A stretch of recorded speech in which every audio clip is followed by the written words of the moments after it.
శ్మశానంలో దయ్యం.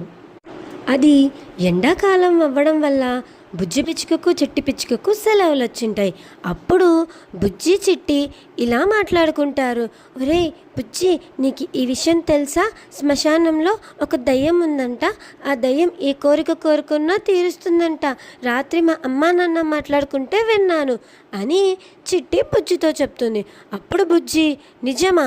నిజంగానే కోరికలు తీరుస్తుందా అని ఆ రెండు శ్మశానంలో ఉన్న దయ్యం గురించి మాట్లాడుకుంటూ తన స్నేహితులైన నెమలి కోడి దగ్గరికి కూడా వెళ్తాయి. వెళ్ళి వాటికి కూడా శ్మశానంలో కోరికలు తీర్చే దయ్యం గురించి చెప్తాయి. చెప్పి ఈరోజు రాత్రి మనం వెళ్ళి కోరికలు అడుగుదాము అని చెప్తాయి. దానికి చిట్టి కోడి భయపడి నేను రాను అని అంటుంది. అలా బుజ్జి పక్షి, చిట్టి పక్షి, నెమలి మాత్రం ధైర్యంగా వెళ్దాం కోరిక అడుగుదాం అనుకుంటాయి. అలా బుజ్జి పక్షి, చిట్టి పక్షి ఇలా మాట్లాడుకుంటూ వెళ్తాయి. ఒరే బుజ్జి, పిచ్చి పిచ్చి కోరికలన్నీ కోరద్దురా దయ్యాన్ని. చాలే, ముందు దయ్యాన్ని చూసి భయపడకుండా కోరిక కోరాలి, ఫస్ట్ అది తెలుసుకో అని మాట్లాడుకుంటూ వెళ్తూ ఉంటాయి. అలా ఊరి బయట ఉన్న శ్మశానం దగ్గరికి చిన్నగా ఎగురుకుంటూ వెళ్ళి చేరుకుంటాయి. అక్కడ ఒక దయ్యం ఒక సమాధి దగ్గర అటుపక్క తిరిగి కూర్చొని ఉంటుంది. ఆ దయ్యం దగ్గరికి చిట్టి పిచ్చుక, బుజ్జి పిచ్చుక ఇంకా నెమలి మూడు కలిసి వెళ్తాయి. వెళ్ళి ఆ దయ్యాన్ని పిలుద్దాం అనుకుంటాయి. కానీ దయ్యం అటుపక్క తిరిగి కూర్చొని జుట్టు విరబోసుకొని ఉండేసరికి చిట్టి పిచ్చుకకి, బుజ్జి పిచ్చుకకి ఎక్కడా లేని భయం తన్నుకొని వస్తుంది. దాంతో అవి ఆ దయ్యాన్ని పిలవడం ఇంకా కోరికరగడం అవన్నీ మానేసి పరుగులు తీయడం మొదలు పెడతాయి. అలా పరుగులు తీయాలనుకునే సమయానికి నెమలి అక్కడే ఆ దయ్యాన్ని చూసి కళ్ళు తిరిగి పడిపోతుంది.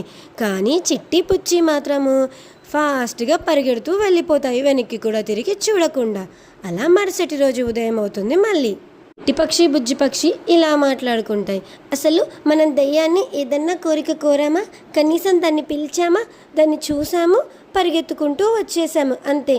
నువ్వేమో కొంచెం కూడా ఆలోచించలేదు, రా అని పరిగెత్తించావు. ఈరోజు వెళ్దాం, ధైర్యంగా కోరిక అడుగుదాం అని చెప్పి చిట్టి పక్షి, బుజ్జి పక్షి మళ్ళీ వెళ్తారు శ్మశానానికి.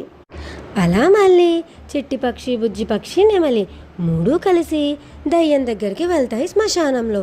అప్పుడు దయ్యం, ఎవరు మీరు? ఏం కావాలి మీకు అని అడుగుతుంది. అప్పుడవి, మేము చాలా చిన్న పిల్లలం, నువ్వు ఏ కోరిక కోరినా తీరుస్తావంట కదా, మాకు కూడా ఒక కోరిక ఉంది, తీర్చు అని దయ్యాన్ని అడుగుతాయి. అప్పుడు దయ్యం, అవి చాలా చిన్న పక్షులని, మీకు ఏం కోరిక ఉందో కోరుకోండి అంటుంది. అప్పుడు ఆ చిట్టి పక్షి, బుజ్జి పక్షి ఇంకా చిన్న నెమలి, మాకు బోల్డని ఐస్ క్రీమ్లు కావాలి, ఎప్పుడు ఏం కోరుకున్నా అది నిజమయ్యేలా కోరిక దీవించు అని చెప్తాయి. అప్పుడు దయ్యం ఆ అమాయకపు పక్షులను చూసి, పోనీలే వీటికి కోరికనిద్దామని చెప్పేసి వాళ్ళు అడిగినవన్నీ